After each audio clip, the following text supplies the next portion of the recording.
नमस्कार. काल आपण ज्ञानकर्म संन्यास योग बघितला. आज आपण कर्म संन्यास योग बघूया.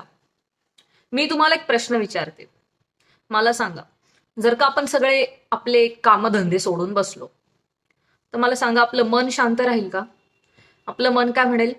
माझं हे नाही झालं, माझं ते नाही झालं, मला हे नाही मिळालं, माझं ते काम पूर्ण नाही झालं, माझं टार्गेट पूर्ण नाही झालं, मला अचिव्हमेंट नाही मिळाली, मला हे अवॉर्ड नाही मिळालं, ते नाही मिळालं.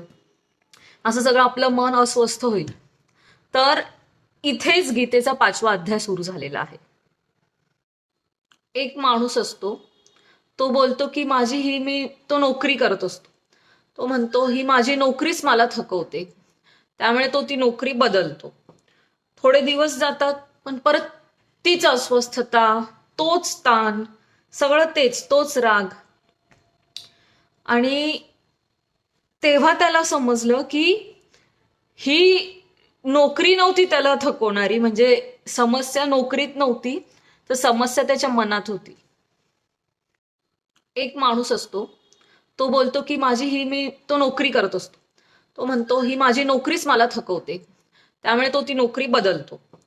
थोडे दिवस जातात, पण परत तीच अस्वस्थता, तोच ताण, सगळं तेच, तोच राग.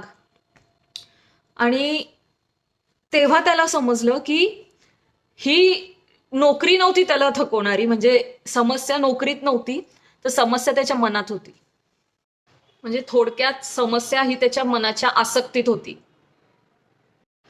तर 5वा अध्याय आपल्याला हेच सांगतो की बाहेरचं जग बदलून मनात शांतता येत नसते, तर आपल्या आतमध्ये आपलं मन बदललं ना, तर आपल्याला ती शांतता मिळते.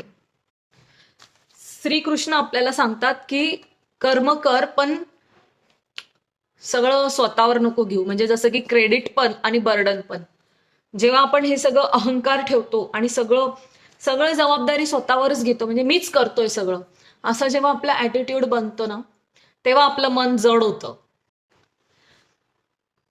आता मन जड होणे म्हणजे काय? समजा एखादं काम आपण केलं आणि ते यशस्वी झालं, तर आपण स्वतःला खूप ग्रेट समजायला लागतो. आणि तेच काम जर का फसलं, तर मग आपल्याला वाटतं की संपलो आपण, आता काही नाही राहिलो. हे जे आहे ना, याच्याने आपलं मन जड होतं आणि हे दोन्ही टोकं पूर्णपणे चुकीची आहेत.